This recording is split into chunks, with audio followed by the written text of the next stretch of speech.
Hello. My name is Win Koshika, and my pronouns are they, them. Today, we're continuing with Roadwarden. This game is a dark fantasy text-based adventure where we play the Roadwarden trying to clear out and protect the roads for the small communities around that are barely scraping by. So we last left off, where were we? White Marshes? Or,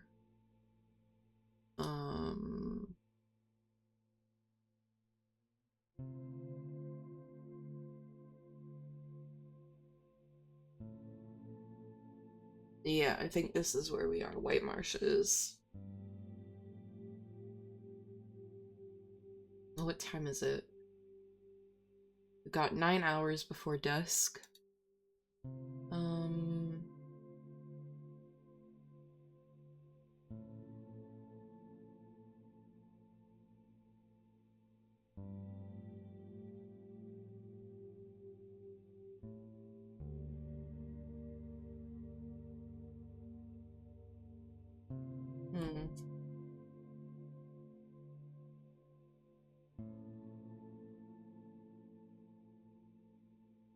Let's...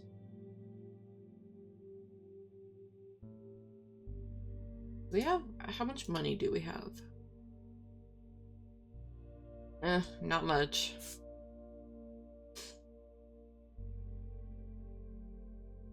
Let's check out this way.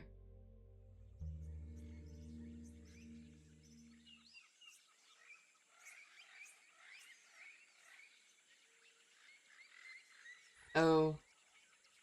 Oops. The corridor of leaves and gray rocks leads you to a gate, large enough for a wagon, held together by a wooden bar. The planks and rocks are covered with claw marks left by various monsters, but they weren't able to damage the wall as much as the passage of time and the piercing rains.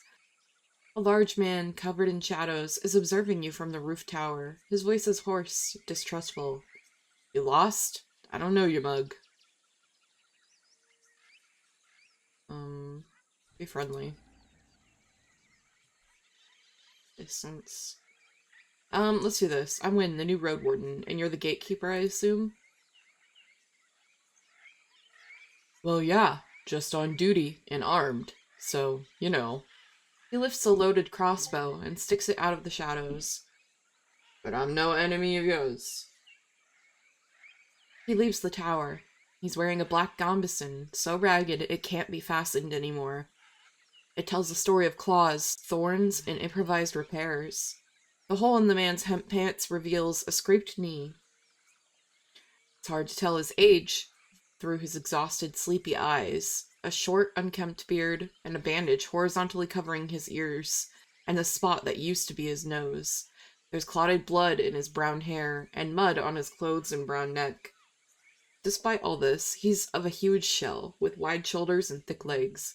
He straightens up. So, a warden. You new to the job? Pretty new. You chose a shit place, then. This gate here? He kicks a brick with his heel. It's older than me. All there? He points behind him with his weapon.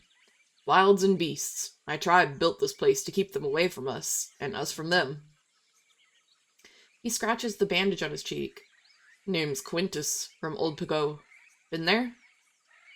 Wait, did we get information on him? Gatekeeper. According to Tertia, he used to take care of the western gate that leads to the heart of the forest. Used to, but he is currently. Well, I guess maybe he's... I guess this is east, but that does seem guarding the path to the heart of the forest. So he is still taking care of it. I have been there. They won't let you in? So you know, we used to send one soul here every morning and escort them back before nightfall. But some days ago, no one came for me. I spent a night here. Sneaking wolf shits almost got me. He picks up an almost empty water skin from behind a parapet and takes a sip. I went home by myself only to learn about the sick. I've been here ever since. Oh, right. I forgot Old Hago has, like, a plague. What do you know about the plague? Not much. It kills. That's all there is to know. My tribe's smart, locking the gate. The right gave them strength.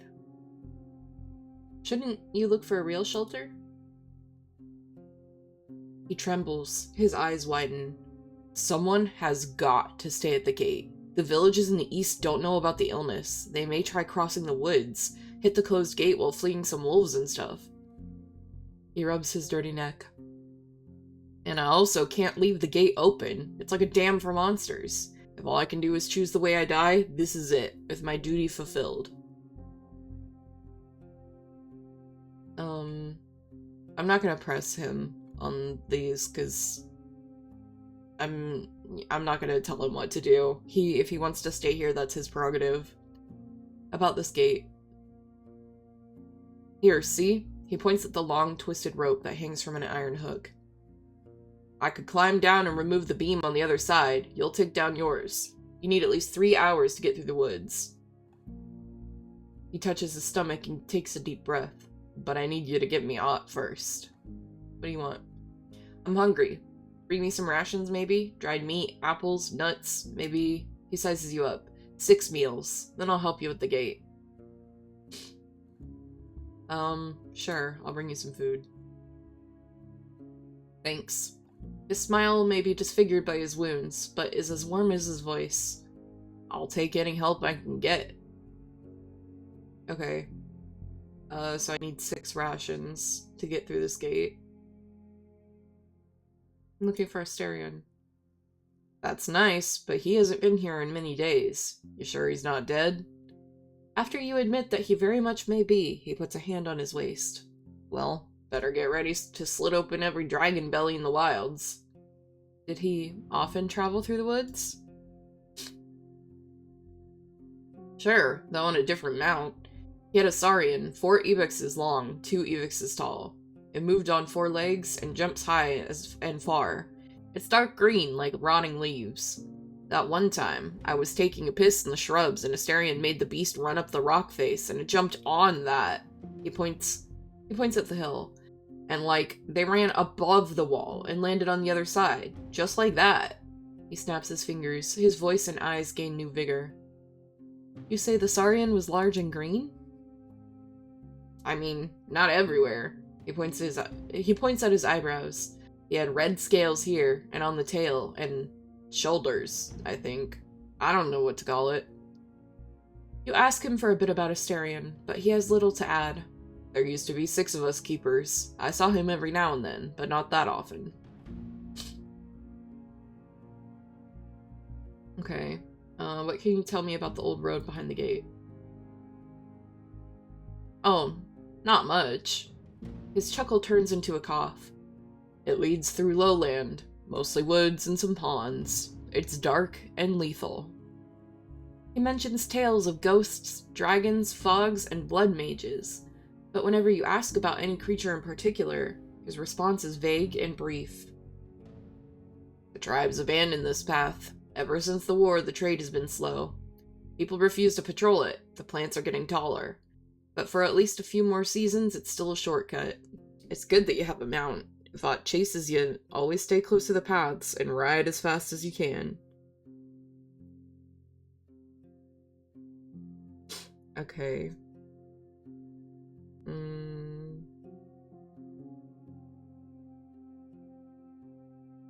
Are bandits bothering you? He scratches the bandage on his cheek. I only know there's one band somewhere, but not around. I never saw them.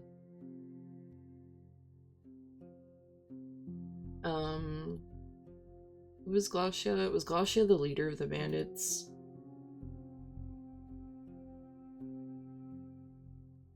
Yeah, Glacia listens only to force and looks for ways to display her own superiority. I think this is the bandit leader.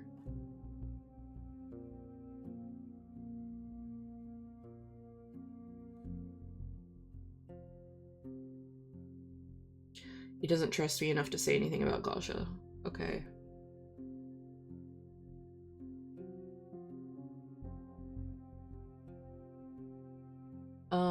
About Old Pago. Got rocks, make houses, bowls, tools, sell them. He moves on when you mention parchment. Oh, what do you call it? The one you write on. Okay, they make parchment. Good place, beautiful old hill. That's what Pago means. Old hill. When you bring up the monastery, his eyes get brighter. Good people. They came here on a mission. Teaching us rites book. My grandparents were pagans, you know? But we now follow the river of truth. We keep to ourselves, but help others when they need us. Okay. I think that's all I can...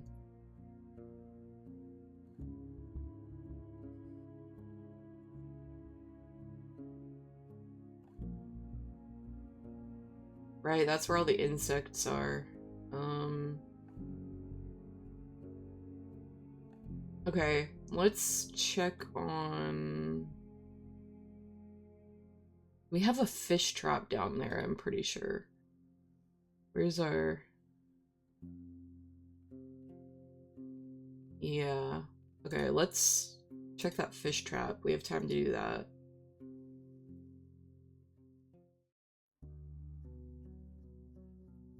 And we can wash our face too, because we're filthy.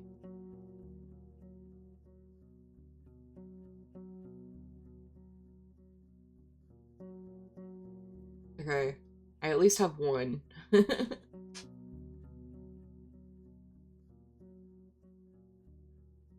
Let's see if the fish trap had any luck. I have 2 fish. Okay.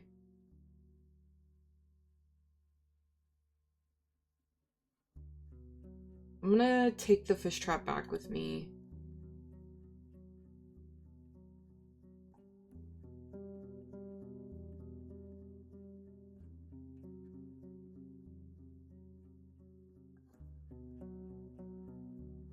So it's 2 hours to get there.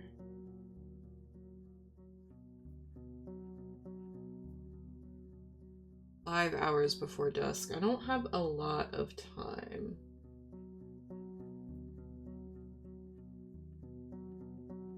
They told me not to go this way, but I've explored a lot this way, so and I'm back down here, so I kind of want to go...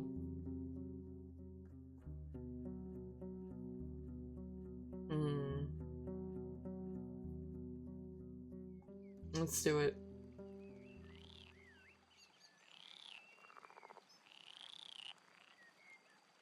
Fallen tree. A round pine tree blocks the road. For a wayfarer, walking over the thin branches at the top is not much of an issue. Even Sen, led on a rope, could walk around the stump. But a large wagon couldn't move onward in one piece, at least not without detaching the mules, unpacking all the wares, and moving everything by hand. Cutting a tree into pieces would take hours, even with proper tools, and you can't hope to move it with just the muscles that you and your mount have to offer.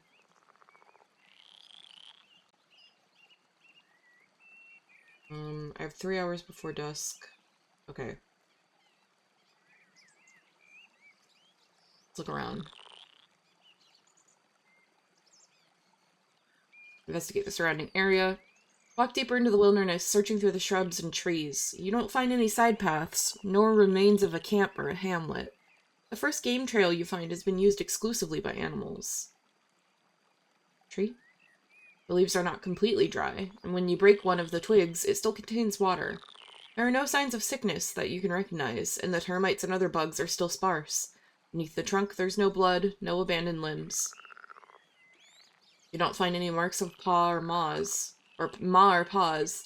The top is hip high and unnaturally smooth. You could comfortably sit down on it. The tracks. In the trampled grass, you find 2 sets of tracks to follow. There are no hoof prints. The first set is near the destroyed wagon. The wayfarers suddenly stopped. You can see where they made a sharp turn. The second trail is close to the tree stump. Most of the marks were left by flat, cheap boots, not suitable for long walks. But someone was wearing hard, wide heels distorting the ground. Both trails avoid the eastern wilderness. They stick to the main road and lead you north. They could have belonged to 24 people, maybe more. You follow them for a bit, but lose them once there's more mud and tree needles to find. The wagon. The planks are still firm, and there's no mustiness in the air, but the vehicle needs just a push to fall to pieces, like a child's toy with nothing to keep the parts together. There are ways to construct a wagon with just wood, leather, and fiber, but you find the marks of hinges, braces, nails, and clamps, which are now all gone. The wheels are missing their steel rims. You find only one linen bag, empty and moist. You can't estimate how deep the tracks are. The ground was hard, so the cart's weight wasn't a significant factor. It would only take 2 steps to disappear in the deep water of the river. The rocky bank smells fresh and is filled with the sounds of frogs, insects, and birds. It's not a good spot to quench your thirst. The beds of long kelp pulled by the flow of the river are crowded with fish and 4-legged creatures that you don't even recognize. You keep an eye on the land. There's no carcass in sight and no signs of shells that would be left nearby. Which is... Oh, I found an arrow. There are no berries left, only broken twigs, fallen leaves, and trampled grass. You notice a pointy arrow made by a human hand, with a head made of horn and black-orange fletching. You don't know what type of bird would have such feathers. You see no arrow marks around, not even on the wagon. Western Hill? The rocky wall isn't much of a challenge. The top of the hill is covered by short grass and sparse trees. You notice a couple of bushes with a good view of the road. Just next to the remains of a campfire, charred pieces of wood, ash, bird bones, trampled grass, and a broken earthenware bottle.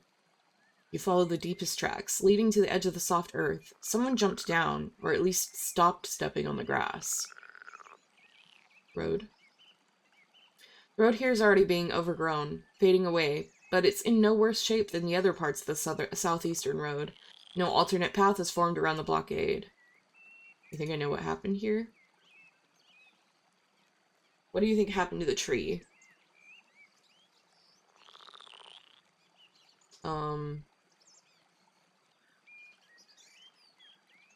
What do I think happened here?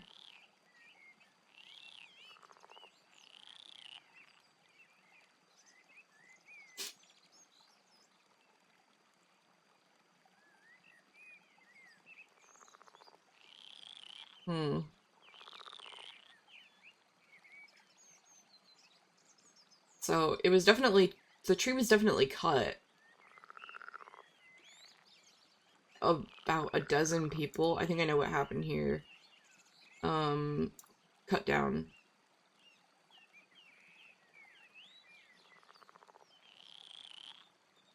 Attacked by...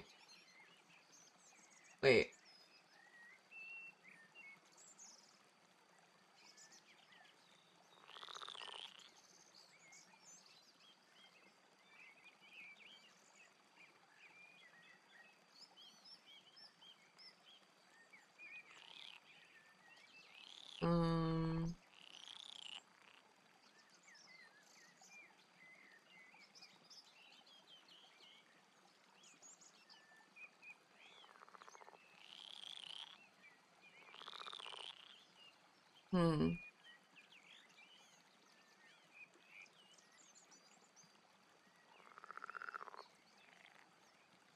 It looks like it was attacked because if it's missing all the metal parts,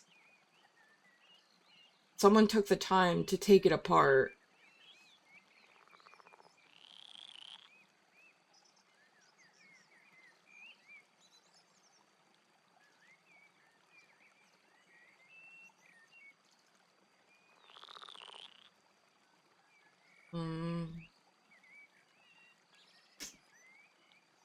It was originally transported on the wagon.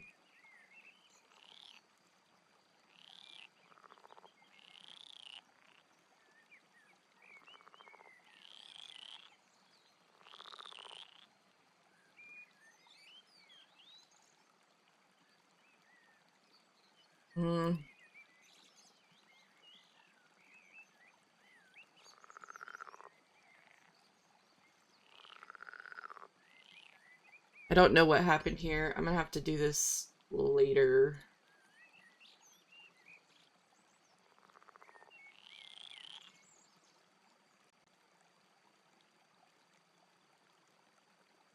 I think I have to figure out what this is.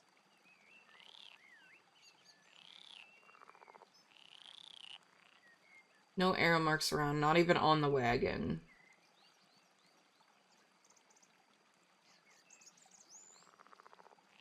So what did happen here?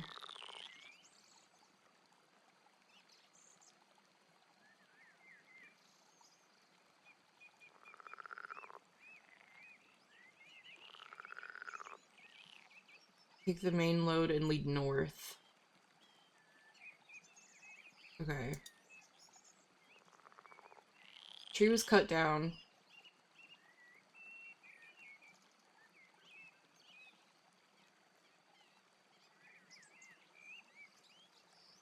There's no arrow marks.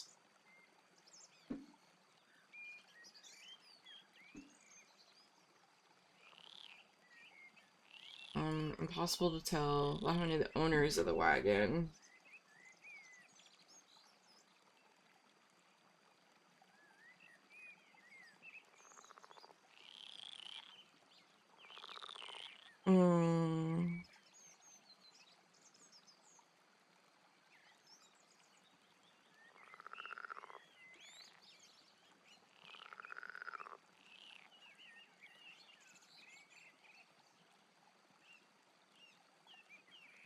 I don't know, it's so hard.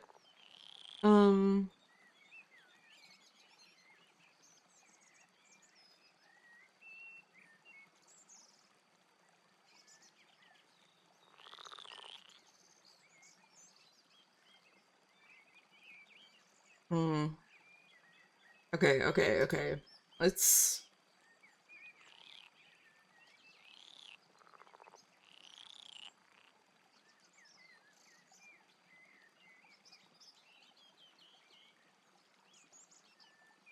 It was definitely cut to set up an ambush.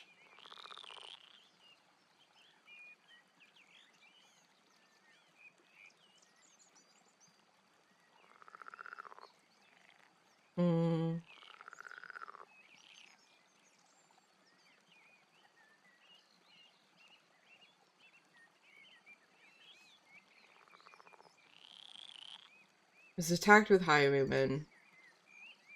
It probably...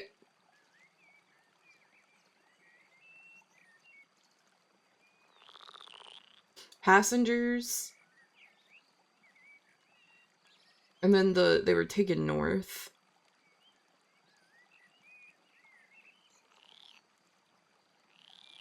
I don't know.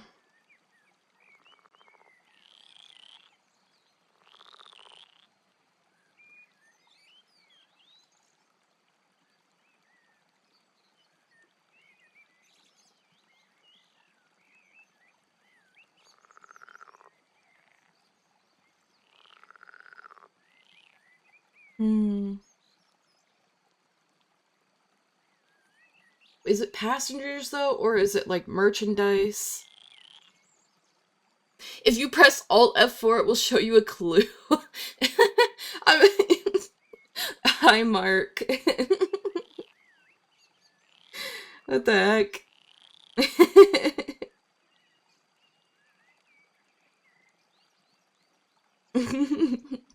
I think it might be passengers, but...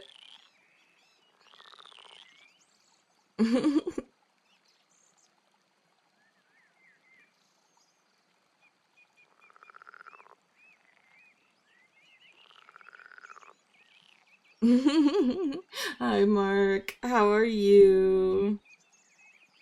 You know what? I'm gonna say that's what it was. I think it was passengers. I think they were taken north by the bandits. I can have second thoughts if I... Okay. We've got 2 hours before... Let's just go to the Pelt of the North. Oh, I miss you too. I'm sorry I didn't wind up being able to come hang out before stream. I'm probably not gonna stream for too long because this game is very brain and voice acting heavy. And then I'll come see you. With okay. Get off my horse and to the inn. I go to the innkeeper. I would like to stay. I would like to sleep.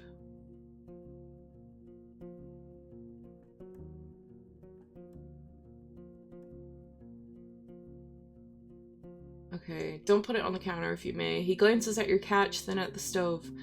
My crew doesn't hunt for fish. The lakes and rivers are too far away, and they aren't trained with all the weaving, worms, and rods. Sell me 2 at once and I'll give you a coin. I ain't wasting the firewood on just 1.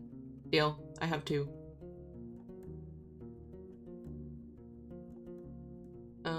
Okay. Now I would like to sleep. Make sure to take 2 when you get off. Okay. Yes, sir. What?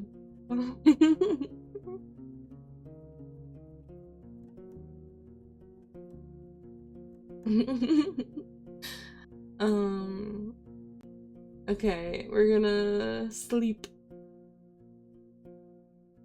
We're gonna sleep in a room. We're gonna use that coin he gave us because we need to we need to clean up. We're filthy. Nobody wants to talk to us. As you prepare your belongings, you realize that the days are getting noticeably shorter. The closer you get to autumn, the less time you'll have before the beasts of the night leave their lairs. For now, it won't be that bad, but I better make sure not to waste too many hours.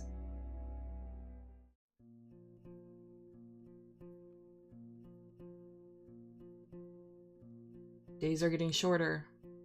The small room is quiet and far away from unwanted eyes. You take a calm bath, rest on a soft mattress, look through the window, and enjoy the minutes of safety. In the morning, you find a stool with a large wooden plate, bearing an aromatic breakfast, fried breaded mushrooms with gravy and chamomile tisane. Downstairs, the innkeeper is putting firewood into the stove. He asks if you need anything. I bring sad news from old Pago. The villagers were stricken by a plague. He sighs and puts his muscled arm on his head, then asks you about the state of the village and the symptoms you know of. After a short conversation, he observes the fire. I was planning to get in touch with those stonecutters. Thank you for bringing me the news. Let's hope they can make it until spring. Okay. That's all I need. Let's travel.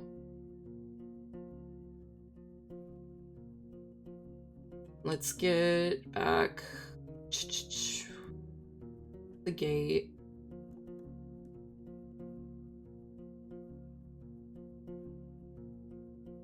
Where are the,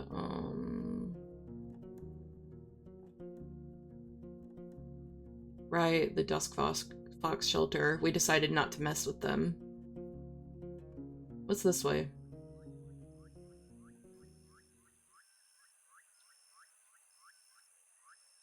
Oh, we're in the bogs. Okay.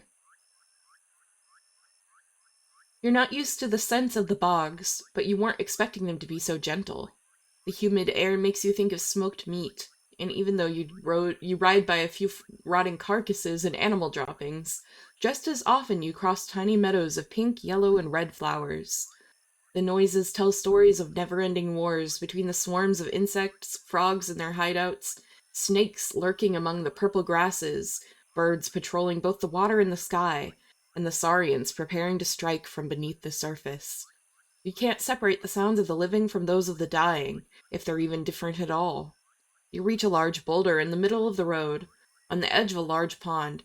The road splits from here in 2 directions, but the only smoke you see is to the southeast. Okay.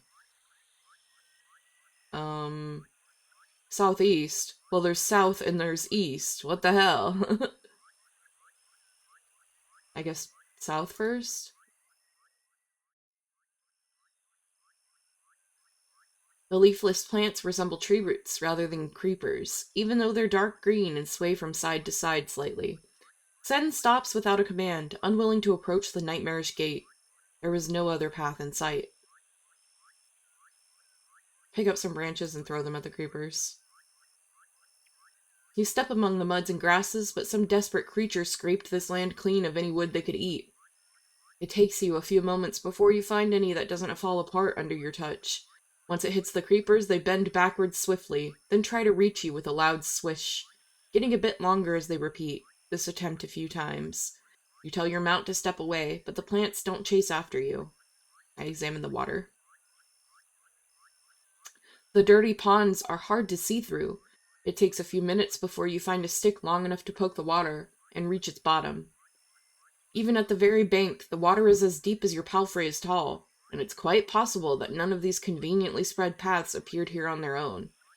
Could it be that the locals carried much of this soil by themselves, connecting the deeper bogs with the other parts of the peninsula? Before you have time to dwell on it, you jump back, dodging the strike of a green saurian. You run away so quickly that it gives up its pursuit.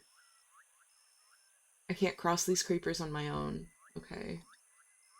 So I can't do that for now. Let's go east. Oh god. Oh no. Are we in a fight? Oh no. Oh no, the music!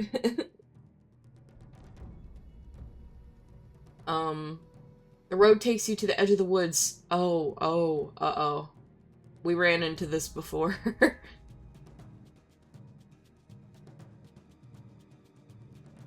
Okay, we're gonna click save here. I keep forgetting I've forgotten to save in good time. The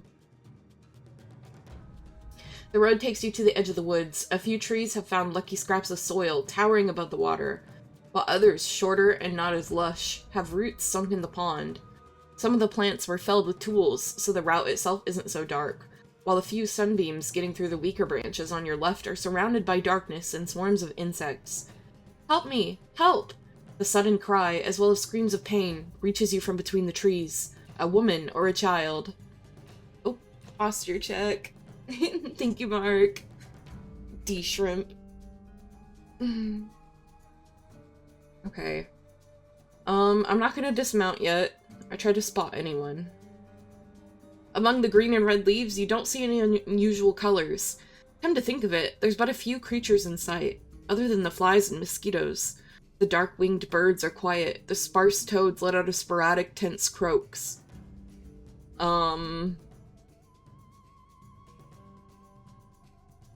Damn.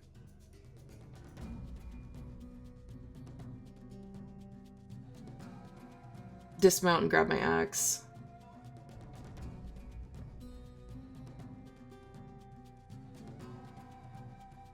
I really don't think this is a good idea, but we're gonna try. You undo your boots and buckles, then hang your pants on the saddle. As your naked skin touches the water, you expect it to be more like a slime, but nothing of the sort happens. Only your eyes and nose notice the difference between this place and a regular pond. The cold water makes you shiver. The voice doesn't stop. You gather your bravery and move forward, disturbing the sediment so much that it forms a cloud of mud after every step. You run into the trees. I look around. As you walk among the trunks and branches, you see no large creatures. The water in the distance is static, with small fish snacking on lily pads and chasing one another. Something lands on your back, and you plunge into the water, getting pinned down into the mud by massive paws. You're choking, hearing only splashes. I knew it. It's a fucking saurian, isn't it? I need to get out of the water. It is. The cat's legs are bent, ready to jump, wide and muscular. Its eyes, staring at you without a blink, are round and yellow, with pitch-black irises in the center. It's waist-high, with its chin hanging just above the water, and a jaw that could bite off your limb in a heartbeat. It has short hair, and whiskers, and a nose as big as your hand. Even without the dirt, it's almost black, with glimpses of yellow that form a rose-like pattern on its sides and dots on its head. You can't see the creature's paws through the now clouded water. The cat lets out a growl, like a saw cutting a log. It's unscathed, confident. Okay, I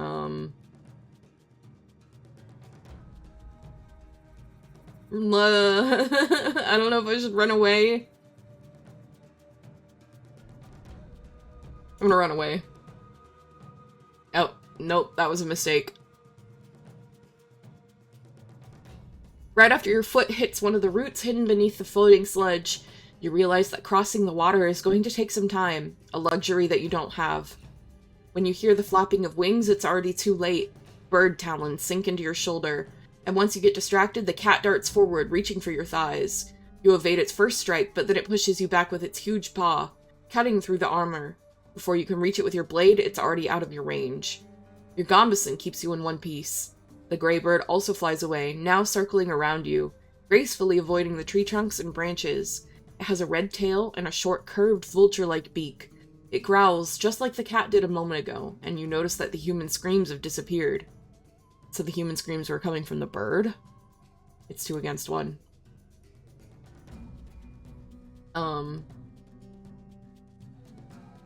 The cat looks into your eyes and then roars.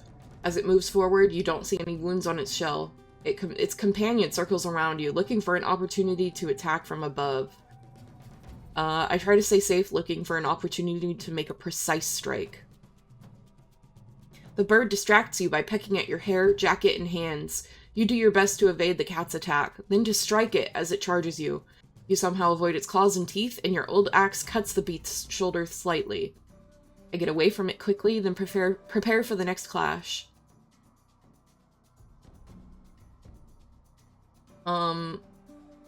Let's attack the bird. Ow. You wait for the bird to dive at you, then take a swing. The blade sends the halves of the raven-sized creature into the water, to the enjoyment of the local scavengers. A few gray and red feathers are drifting next to you. Okay, so we took care of the bird. The bird's gone. Still, you weren't fast enough to stay away from the cat. Before you return to the proper stance, it tries to knock you down again, getting stopped by your block, but still reaching you with a paw. You're bleeding. Your gambesson was already in such bad shape that it made little difference. I move away, then take a look at the cat. The cat roars towards its dead companion, then looks into your eyes. As it moves forward, you hardly see any blood on its shell. I don't think playing for time is going to help. I think time is against us here. I'm going to precise. Damn. You do your best to evade the cat's attacks, then to strike it as it charges at you, but your attempt fails. Even though you also land a hit, the beast manages to reach your stomach with its claws, slashing through your armor while your old axe cuts the beast's shoulder slightly. I'm almost dead. Keep the beast at a difference. Let's hope it's not too patient. The cat observes you with new respect, surprised that you're still standing. It looks at its dead companion, and without a second thought, leaps away, then partially swims, crossing the pond with a speed matching your palfrey's gallop. You consider following it, but after it reaches a tree crown with just 2 jumps, then gets to another one with a single breath, you wipe your forehead and turn away. Gasping, wet, and frustrated, you hobble back to the beaten path. Sen seems worried, and you try to ease its soul with a few encouraging words, hoping it will leave you alone for a minute. You wash your skin, then put on your dry clothes. At least your boots won't give you a cold. At least I know no soul is in danger. That was rough, buddy. Okay,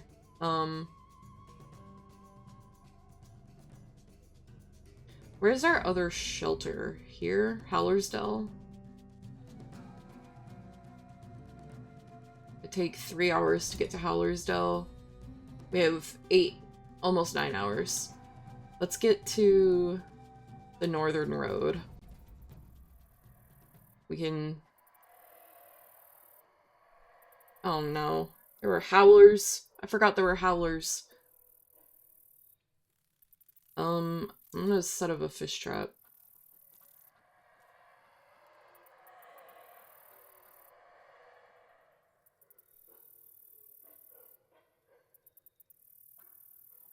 We should not mess with the howlers right now. We're like, I thought I could wash my face here. Got 7 hours. Let's go to Howler's Dell.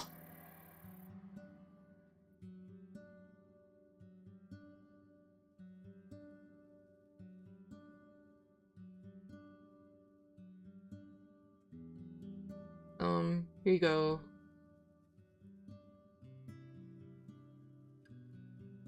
Let's go to the main square. Innkeeper.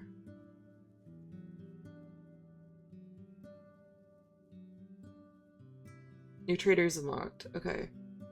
1 ring for enough food to fill you for 2 days. In Loumon, that kind of price would buy you 3, even 4 times as much food. If you're in a mood for spending, I also have something special. Just give me a minute. He goes upstairs and returns with a small wooden box and a hand-long leather sheath. It is a teeth set. You're afraid of what he's going to show you, but when he opens the box, you realize he meant teeth cleaning. See? He points at 3 different compartments. Salt, cloves, and mint. You mix whatever you want here. The 4th holds only a small pestle made of polished stone. Here are the twigs you need. They'll last for months. Seeing you're not convinced, he takes a deep breath. Well, we did not let outsiders bathe in our creek, but give me 2 dragons and I'll ask my kids to get you in shape. You get a tub with soap and rose oil, and they'll wash your clothes in water. I'll cook you something nice, as much as you can eat. Show me those rations first. Okay, how much money? I have enough. Let's get the teeth cleaning set. Ah, someone dreams of a healthier smile. He rubs his hands. But before you take it, he puts the box in front of you. I've got the hazelnut twigs in the sheath, but can replace them in no time. What taste are you looking for? Apple tree. He disappears for a few minutes and returns with a couple of twigs, which he puts into the sheath. What else do you need? Rations. Rations, and then bath and dinner. It's the rest of my money, but I could work. You don't keep track of time, easing your soul with warm water and whiffs of oil. You're served a warm mutton stew and a cold yogurt, while the youngsters wash your clothes in the stream. After an hour, you return to Eric's. Thanks.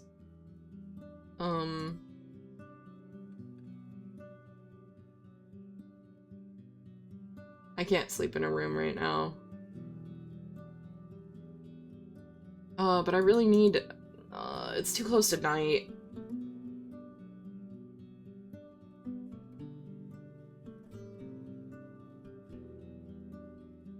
Sad news from Old Pago. For a few breaths, she doesn't even blink. So close to us. A plague? How? She adjusts her cape and calls a guard with a gesture. Tell the others to gather by ape ale. She tells her, then looks back into your eyes. I'll pass them the news once we're done here. We have to close the gates, maybe keep strangers away. She starts to tap on her deer buckle. At least we can make some preparations thanks to you. Good wardening, she says with little conviction.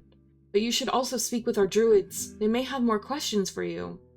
The guards return, and the mayor sends her away again.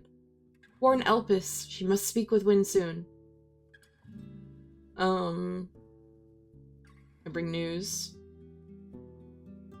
The forest garden at the edge of the bogs is now mostly abandoned. I see, but that place is so far away from here we can't properly guard it. Not without a hamlet. I need to think if it's worth the effort. She spares you a gentle nod. That's all. She leans forward, and even though she smiles, her voice is close to a whisper. I wonder, why are you here?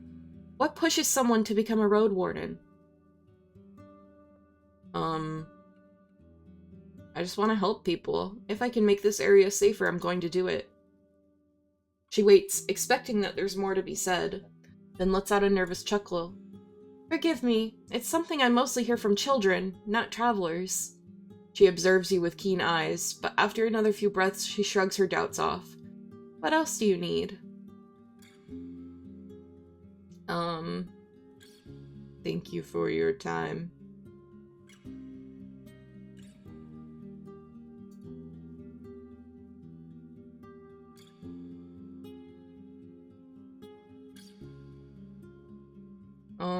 I'm gonna have to talk to him later. I'm gonna have to sleep in a not comfortable place, but... The rains once again hit the ground, interrupting your sleep. Another day of muddy roads. .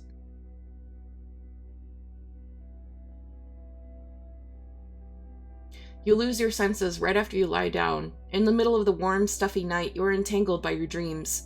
Too tired to fully wake up, too accustomed to having a mid-sleep break to just get back to sleep. You are between the realms, surrounded by visions so vivid you're tempted to reach out, touch them, and stretch them out. They are your playground. Once I realize I'm in power, I do my best to enjoy myself. I wouldn't dare to disturb the natural flow of dreams. No matter how much I try, my nightmares interfere with even the most joyful dreams, or I try to break free. I wouldn't dare to disturb the natural flow of dreams. That's how you wind up with sleep paralysis. You start messing with lucid dreaming and fuck up. I leave the square. I'll offer my services. Work. Turns out you don't have much to do. Okay, go to the druids.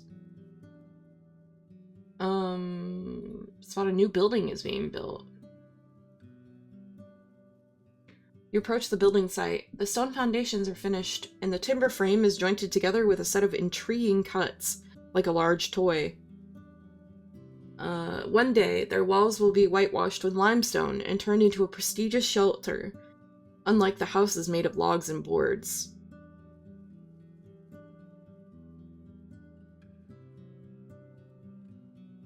The other buildings are surrounded by grass, flowers, and herbs.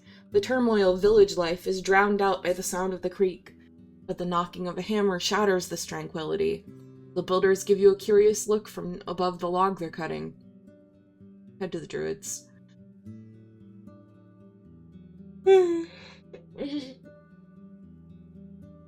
Your voice is soothing when I'm doing chores. Aw. I'm so glad. You're so cute. We're talking to the druids. I don't remember what I needed to talk to them about, but I'm filthy and I have no armor, so... You're welcomed by 8 elders, gathered in a semicircle, watching your steps closely. They're not as large as the workers, and their clothes are far from humble. Instead of hemp pants or tunics, they wear colorful robes and dresses made of wool. They vary in style, length, and embellishment, separating them from the outfits of monks. You spot belts and cords, sandals, and closed shoes. One person is bald, one has silver hair long enough to cover her back like a cape. Most of the druids are clean and rested, though one is a bit of a sloven, with uncombed hair, stained clothes, and dusty feet. Back at the wood... Kota? Kota, are you good, man? The monkey. Smiley face.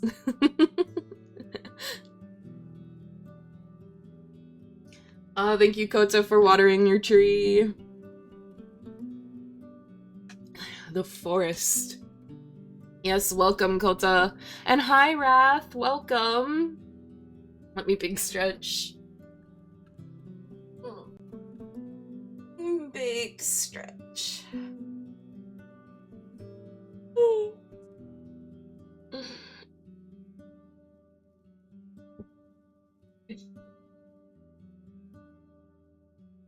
There we go. Posture check. De-shrimped. Okay. Unlike the priests of Loumon, the druid's hands are marked by scars, hard skin, old burns, and missing fingers. Still, in silence, a woman with a staff steps forward. I take a closer look at her. Her gray robe is decorated with a brown thread that portrays leaves, tree branches, and birds. She's over 50, but the youngest one of them all. Her back is straight, the gray hair only an inch long. She doesn't need a walking stick. Her weapon is smooth, longer than she is tall. Her blue eyes are vigilant and keenly observe your face, as if in search of venom on your nose and lips. Her lips are thin and small, formed into an austere line that shakes slightly. As if she's on the brink of a burst of anger, she says nothing. I'm honored to meet you. She closes her eyes and tilts her head to the left. You listen to the creak, the hammer, and to your own breath. Honored? Pleased? Or maybe curious? Her words are slow and soft, as if she's tasting them. Honored. She's standing like a statue. This word means nothing to us. A healthy soul cares not for honor, for it belongs to humans and their weak thoughts. Honor cannot burn nor suffocate, for it is already as dead as a rock, waiting for a slingshot to throw it. She opens her eyes, and for a moment you see them not as blue, but rather as gray, like an autumn drizzle. She takes a step back. Your people would see your words as kind, but you are, and will be, an outsider. We'll listen, but you'll not change us. Tai thinks you should know about the plague that has fallen upon Old Pago. You tell her what you've learned at the village gates, making her lean on her staff, touching it with her cheek. We cannot help with this tragedy. The people of Old Pago are nigh our friends, and we will not risk our lives for theirs. She turns toward the rest of her gathering. After their nods, she takes a deep breath. As she speaks, she looks at the ground. Travel south to the great healer who lives in a cave, beyond the beholder, the spirit that guides us through the swamps. Only he may find a way. Thanks. I'll see what he has to say. Here, the humming of the creek is loud and clear.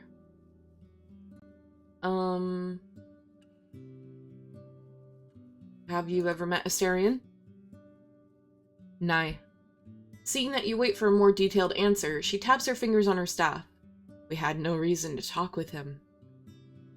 Okay. Tai hopes to start negotiations with the Merchant Guild. What are your thoughts? She looks towards your axe and clamps her hand over her staff with new strength. We are not the ones to tell our village how to act, or how to think. If they decide to follow their mayor, we'll follow. She lowers her voice and her gaze is like a storm.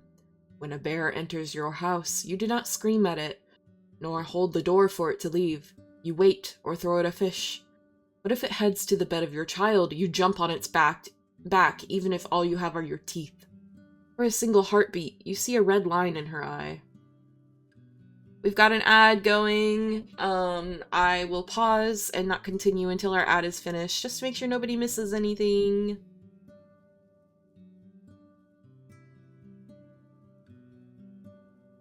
Red heart.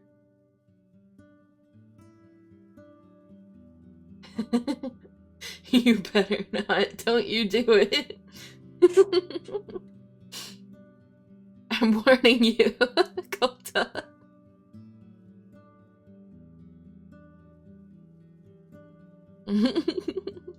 That's so silly.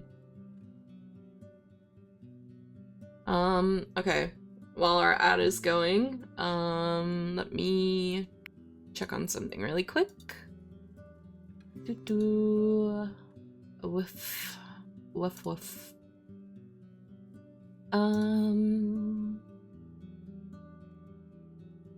Okay, there we go. Okay, we've got 2 minutes left.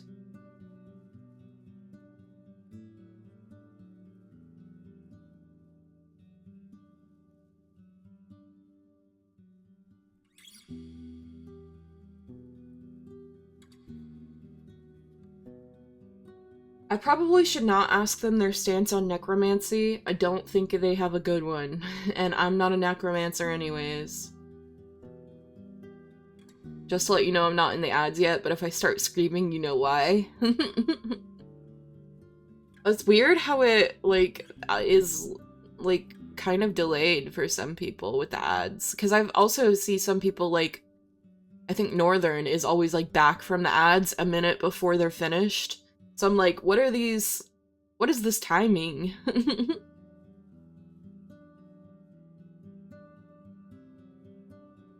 Thank you. I appreciate you supporting me by watching ads, or if you're a subscriber, I appreciate you for supporting me in that way, if you're not watching ads. Twitch be trolling. Yeah, for real. Yeah, there's like 40 seconds left on this ad according to my ad manager.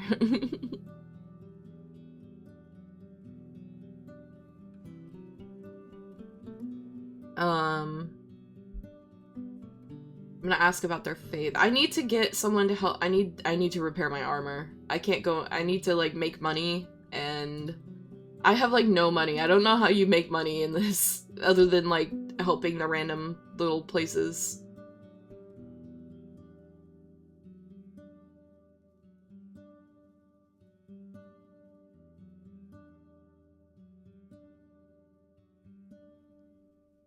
I have 5 rations. So I need at least like 2 or 3 more to have enough for myself and to go pay that bridge toll, not bridge, wall. Oh, we're back from Adland. Welcome back, anyone who was watching ads, except for Kota. I don't know what's happening there.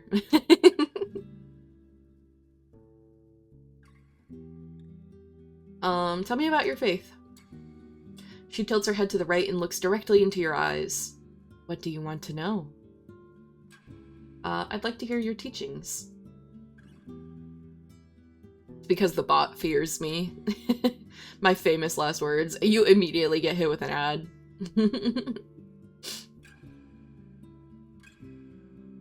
Give away what you can. Take only what you need. From your soul, from the soil, from the fellowship of humans. You'll leave behind only ashes. Accept it, and grow in peace. I could lie, but the lie is the same thing that mine actually is, because the truth. She ends with a kind smile. If you think 'tis not much, you're right. If you think any soul has enough years to follow this path fully, your soul is already beset by thorns. In my home, our elders taught the same. She raises her left hand and touches your cheek gently. At first, you feel the warmth of her skin. Then you lose track of time, as if her blue eyes have thrown you in a deep lake. When you shake this feeling off, you feel refreshed. Thank you. She observes you with a modest, kind smile.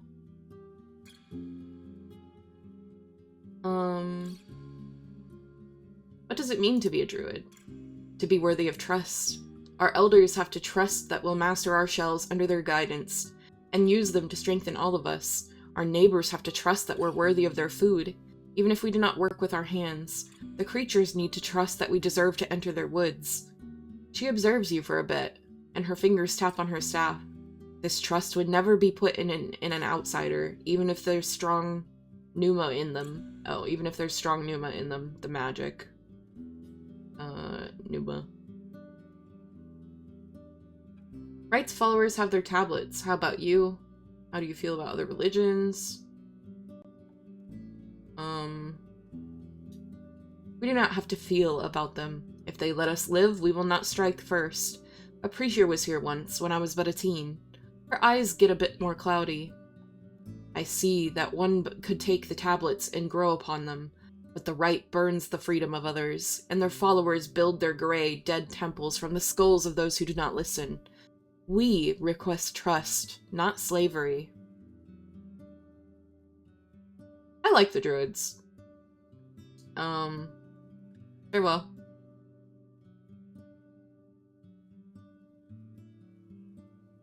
Okay, let's go.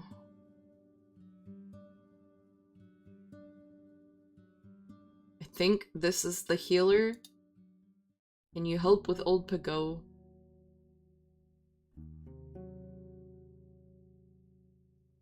A trail of black ants is crossing the road, carrying leaves, dried blades of grass, and little sticks. The old druid is resting on the bench and welcomes you with a new interest in his voice. Words of the help you've shown my neighbors from Hallersdale have reached me, traveler. Good. Very good. I'm always ready to do the right thing. He vaguely grunts. I bring news from Old Pago. A terrible plague has fallen upon it. His eyes widen. What did you say? A plague? You tell him everything you've learned about heard about the symptoms. He attentively observes your lips, and sometimes asks you to clarify some details, though you usually don't know how to answer him. He finally nods, then turns away and approaches the garden beds, lost in his thoughts. You wait in silence. He speaks after a short break. There's nothing I can do. His words are trembling. Is there anything I can do? He strokes his beard and examines your equipment. There may be. You can help me cast a spell of great power, but it will take much. You would not dare to, and you'd have to give up a grand reward. 'Tis a quest for a hero, not a messenger. There are no heroes. You underestimate me. I'll show you what I'm made of. Before you finish, he turns away from you and looks at the falling water. Then listen. Help me awaken Beholder, the good totem from the swamp. You've already passed its altar in the crossroads, north from here. It needs to be fed, and it only feasts on spirits, the pneuma held in human blood, the magic locked in items. Offer them, and it will answer your call. But 'tis a hungry being, and it will not be nurtured by a single gift. Who knows how much it wants? He carries on without pausing, as if he's speaking from memory. But let it grow, and it will reward you. Take its holy seed, and bring it back to me. I'll enter the village, and through the totem's power, I'll replenish my strength, and keep the pneuma before it leaves the lungs of humans. He stands in the same spot for a few breaths, then finally looks back at you. Okay, so I need to offer magic to the altar. What must we do next?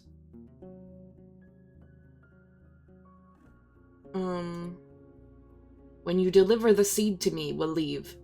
Though we'll need a time to get to Old Pago and back. 'Tis a long road for a shell of my years, but the totem's gift will keep me strong. Okay. You have anything I could give to the altar? I got a spirit rock. He reaches into a pouch that was previously hanging from his neck. I do not know you, and I cannot trust you. But if 'tis this, or the death of dozens of souls, I have no choice. Here. As he reaches out, you see a flat, bluish pebble, lying on his open palm. You could go to any stream and find hundreds of rocks like this one.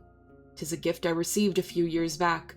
A rock filled with pneuma by Eudocia, the Enchantress. Once put in one's mouth, it brings back the strength of one's exhausted pneuma. Or kills you if you're not a spellcaster. Put it on the altar and it will help you feed it.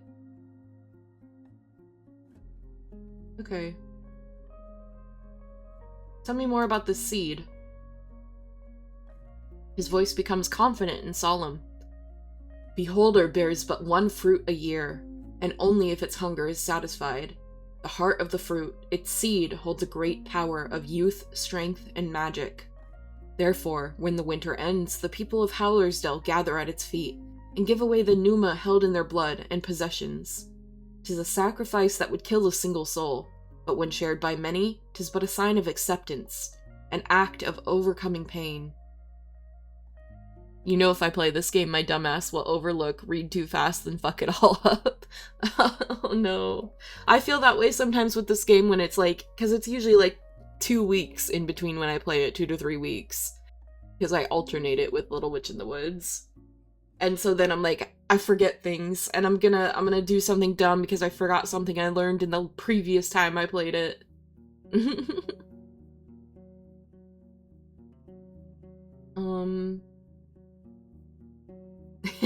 For real. Okay, I don't think I need any other information. I don't want to be rude to anyone. There's a lot of options that you, like, can pick that you're just gonna, like, be rude to someone. You really gotta pay attention with dialogues. Yeah, true. Okay, we've got 9 hours. Let's go. First, let's go to the tailor. Let's see if they need me to do anything here. Approach the guards.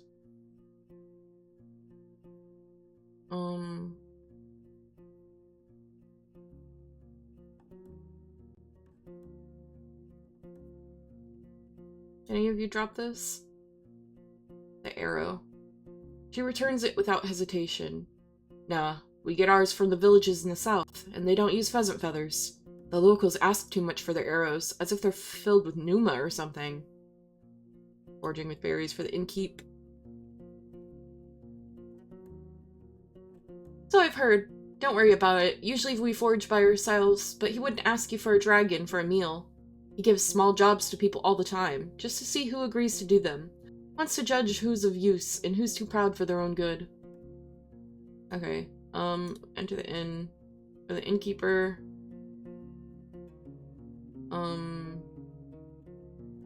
Actually, armorer. Can you patch my clothes?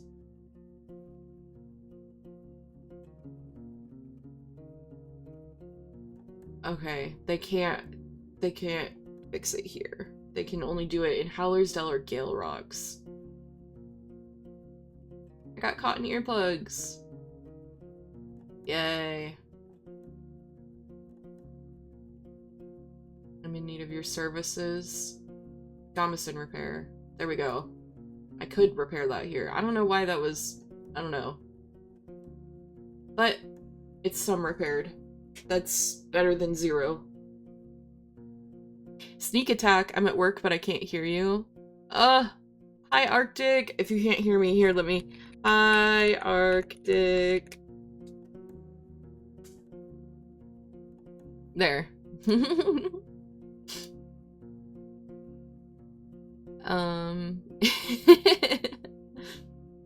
Cute.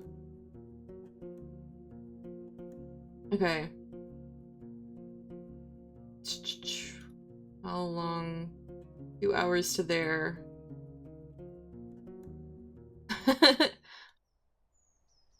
Bye, Arctic.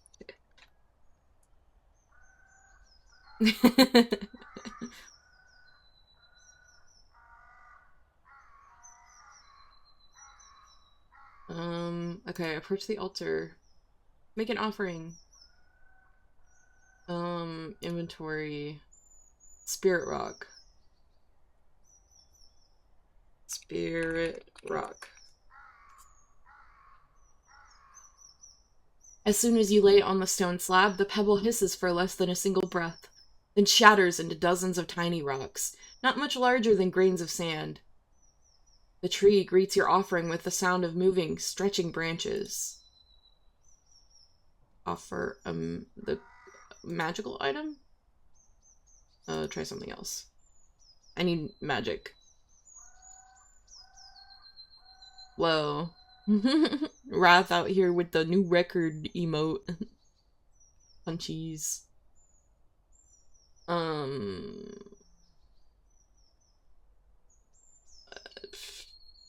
I don't think...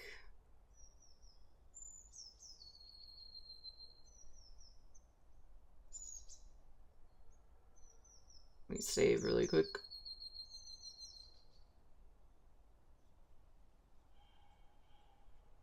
Okay, I'm gonna leave for now. I need something magical, I think.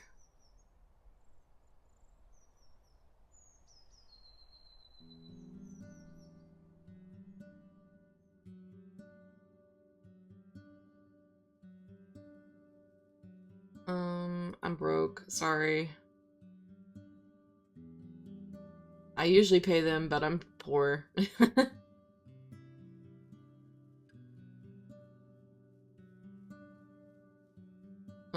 I'm just gonna sleep. I don't have any money.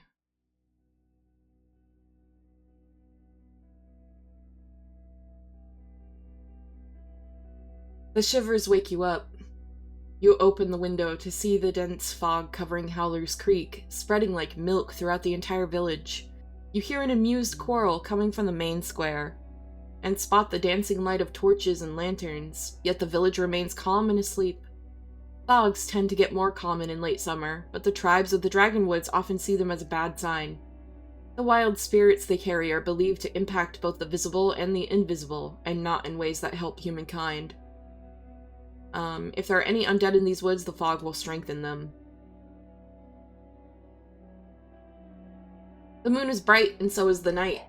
You recognize shapes of owls and bats, and spot movements on the ground. There are many stories about the moon's origins and purpose, and they're older than that of the doctrines known in the cities. These legends are shared not by religions, but rather by tribes, as if they're part of a deeper conviction, Something spread through the milk of mothers and wet nurses, or through the whispers of the trees and winds.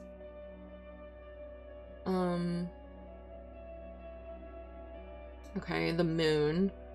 Large rock. For some reason it controls the weather. It's a home of strange animals. They're different but not as bright as humans. Sometimes visit the land. The moon is up there and we're here now. The moon is a powerful spirit. That's why we call it, it's in its center, the eye. We're fleshing out the lore of our Roadwarden. Let's offer our services. Only 1 coin. Womp.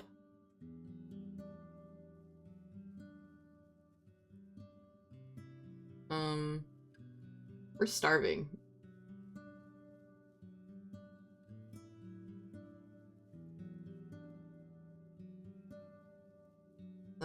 Can we eat some plants? There. We're not starving anymore.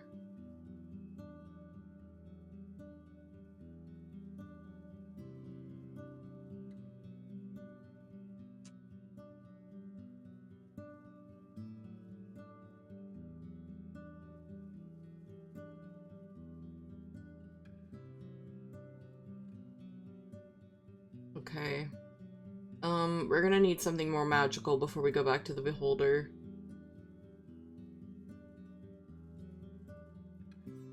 Let's go north of Old Pago. Oh right, there's a pebbler. That's why we left.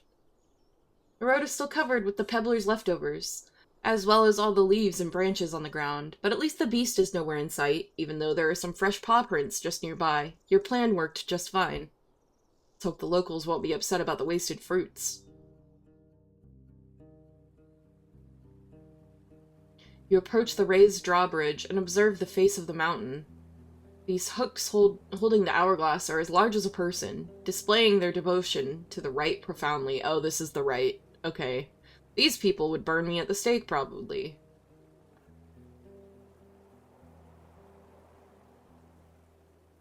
Took tremendous wealth and labor. The rustling of leaves carries no songs of birds, shouts of apes, or whines of hunted critters. The river attacks its banks with a fierce roar. You get off your palfrey.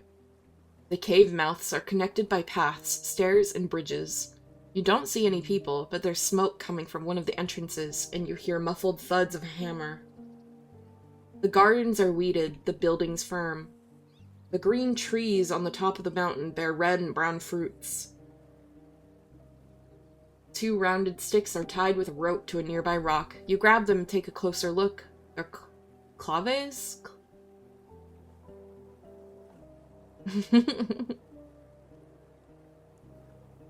You're so silly, Rat.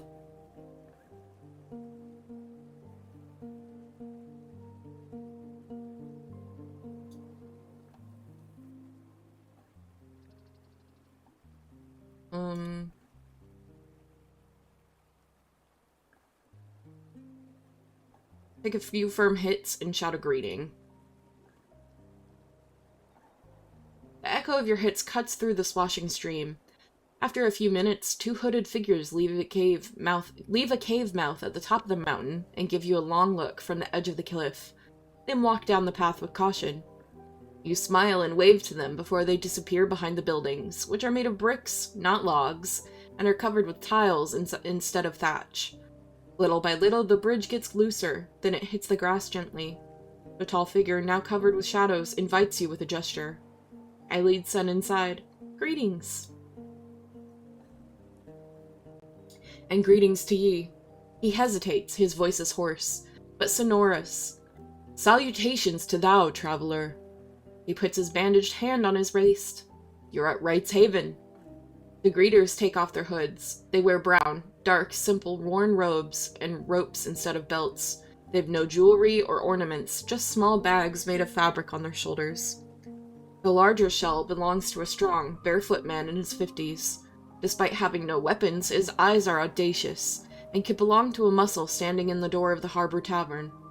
His wrinkles are subtle, but there are only a few tufts of gray hair left on his greasy head. His skin is pale, covered with liver spots, Though at a closer look, you realize a few of them are just stains left by ink. I look at the second monk. The girl is about 14, with unsightly acne on her forehead, and a robe that brushes the ground whenever she takes a step. Her black hair is tied into a humble ponytail. She observes your horse curiously, cocking her head to the side, but once she catches your look, she meets your eyes boldly, raising her chin as if to challenge you. Thy mount is free to help itself with hay and water. We'll wait outside. Thou canst stay here for now, but leave before the night. The plague is nearby, the struggle ahead. While they indeed leave the room, their trust only goes so far. They observe you through the open door. The building is a single storeroom, filled with crates and barrels, a stack of firewood, and another one of bricks, a pile of straw, a chest, 2 wheelbarrows, and finally, the racks, shelves, tools, clothing, and utensils. The light comes from the open gates, accompanied by the sharp draft. I tether Sen near the water trough and join the monks. The lack of walls makes you feel exposed. A few pairs of eyes observe you from the paths above you, while others either climb to the very top or approach the unremarkable vegetable beds. Most of the dwellers wear hoods, and all of them wear similar worn robes. A chilling wind touches your neck. I put on my hood. They keep their distance. The man greets you by raising his open palm, wrapped with bandages that disappear under his sleeve. His lips form something between a sneer and a smile. What brings thee here? Art thou a go-between? The girl keeps an eye on your axe, and occasionally glances at your boot, the one that hides a knife.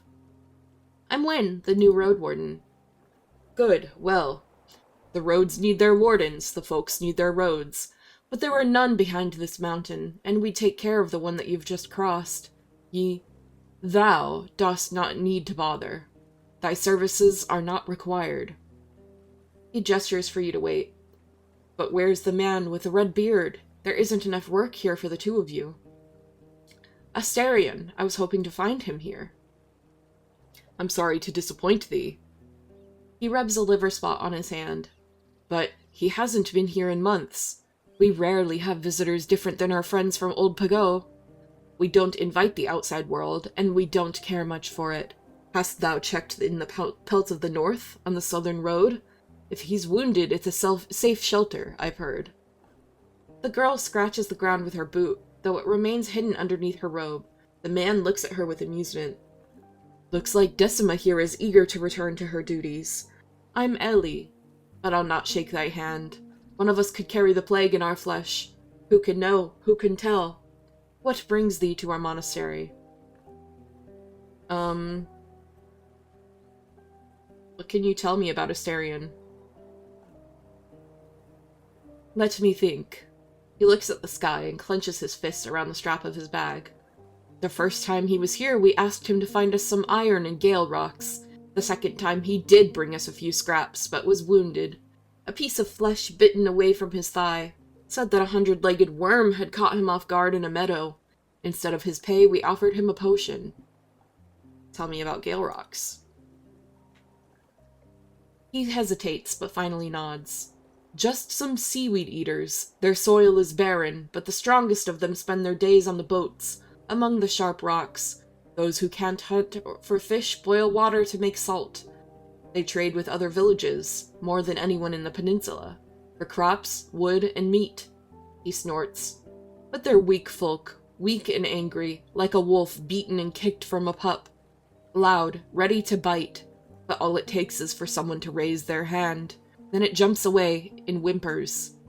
He lets go of his bag. At least, they follow the right's teachings. Anything noteworthy about the iron he delivered? Scavenged from furniture. A few of them were rusty. Who knows where he bought them? We melted them for nails. Okay. Do you know anything interesting about the path leading through the heart of the woods? I used to, but like all places that belong to beasts, it shifts every year. The only reason why it still has trails at all is that creatures use our roads as their own game trails. Only a dimwit would try to cross it now. After you ask him if he knows any such person, he takes a deep breath. Well, last I've heard, Quintus, the gatekeeper from Old Pago, is missing or dead. He's a brute and an idiot. Can't understand jokes, can't stand weaklings. If thou ever meet him, just smile and let him speak as much as he needs to shut up. I've already met him. You need any help? Looking for a job. He doesn't trust me enough to give a job. Okay. What do you know about the necromancers in the north? This and that. I heard I can find them in the northwest. He nods. Head back to the crossroads, then north, then right, into the bogs. There you'll find white marshes. The tribe used to forage and gather peat, but now it follows Orentius, their priest. Who knows, maybe he's the reason why so many travelers have disappeared on the roads. Decima scratches the ground with her boot, humming a tune, but Ellie tells her to shut up. He carries on with sudden anger. The story is as old as the rites tablets. Tribes look at monsters and ask themselves, how can we use them? Their pride pushes them into their own fall. They hurt the innocent, then vanish in the flames, or awake as empty ones. Any thoughts on Orentius?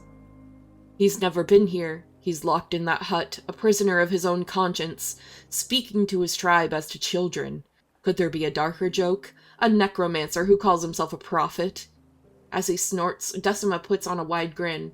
What next? An emperor bathing in blood? No follower of the right could survive such a fall. What was White Marshes like before? Far from lovely. His smirk softens as his eyes grow worried. It's been struggling for years. With food? Children? The beasts of the bogs? The traders? There were strangers to us. Even in the old days, when they used to join old Pago in their pagan feasts. She has such a cute voice. Decima? I try to give her, like, a little hee-hee. Like, she's a teenager.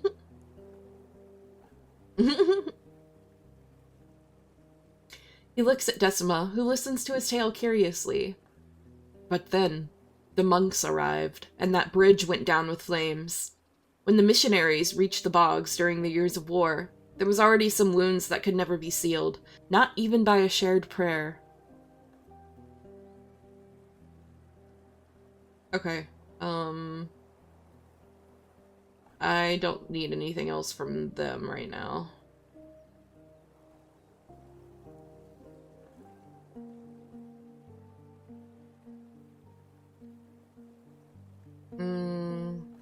I'm filthy again. I don't have much money. I think I'm going to have to clean up here, try to wash. I need a third piece of bathing equipment to be able to get cleaner there. But can I work here? I never remember. Can I do any work here?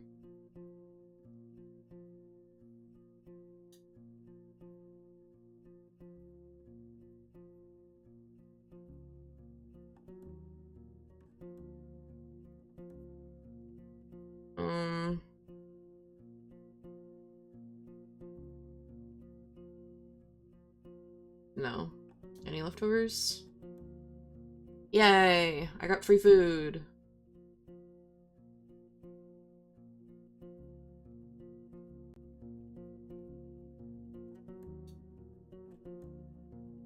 Guards. You have coin, I can throw some dice. I'm ready. Yay! I got money from gambling!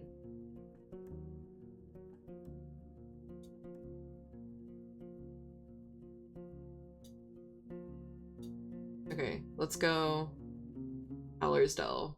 We'll sleep there and then go north.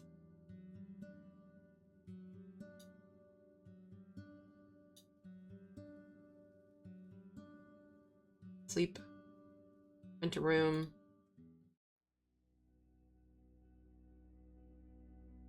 Hardly any light reaches the ground through the clouded sky. The deep night, as some people call it. So dark that you can't see the fingertips of your extended hand. You try to look outside, but to no avail. Even the predators will spend the next few hours hidden, unsure what surrounds their shelters and hideouts.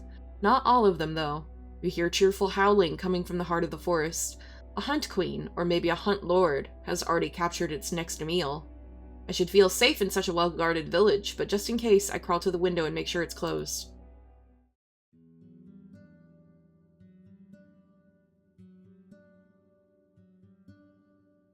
Okay.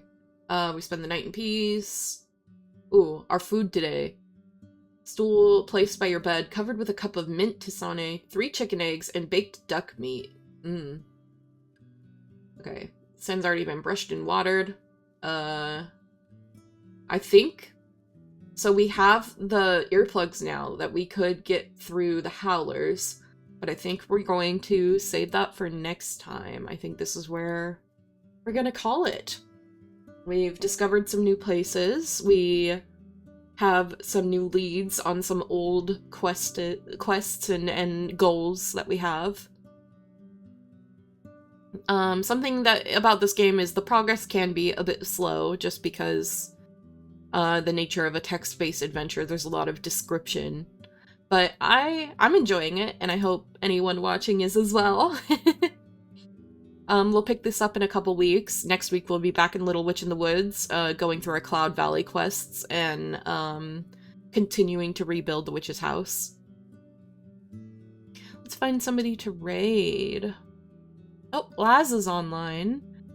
Let's see. Yeah, let's raid Laz.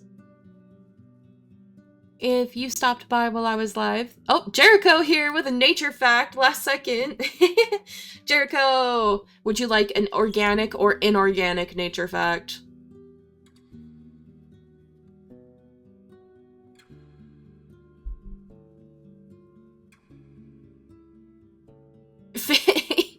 Okay, you want facts about my cat. I do need to add that as a separate redeem. Finny, let's see. What information? Oh, okay, so Finny is obsessed with stuffed animals, particularly squishmallows. And anything that is like the same kind of texture. It's okay, no worries. Sometimes, so Finny's obsessed with squishmallows and any kind of stuffed animal that has the same texture as a squishmallow, that like really soft. So he has he has 2 plushies. He has his own squishmallow, which is a little lamb. I forget the name of it. But we just call it his lammy that he carries around. And then he also has it's like a Christmas moose. It's like a little moose with red antlers and like a scarf and stuff that we call his buddy. And Finny will take his buddy and he will carry it around the house and like put it places, and like he has this saddest little meow, like those, like he cries. He has a saddest little cry. He will carry his buddy up onto the kitchen counter, put it in the corner, sit next to it, and just cry at the top of his lungs. And when you look at him, he's just sitting there with his buddy. I don't know why he does that. But he carries it around the house. He will hide it in different places. He will tip over the recycling bin and dump everything out of the recycling bin and put his buddy in the recycling bin. So we have to be careful when we're taking out the recycling that his buddy's not like in the bottom of it so it doesn't get thrown out. He'll put it in different cardboard boxes with him. It's like his best friend. He carries it around everywhere. And if you like pick it up and you like shake it in front of him, he gets so excited he'll like grab it from you. So there's your Finny fact. Finny's a plushy boy.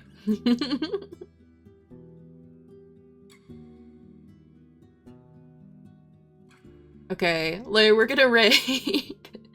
To next week, I don't know what we're doing exactly yet, but we're probably gonna be finishing Slime Rancher on Friday. Potentially, if I don't have something else, going on. Potentially Minecraft, we'll see.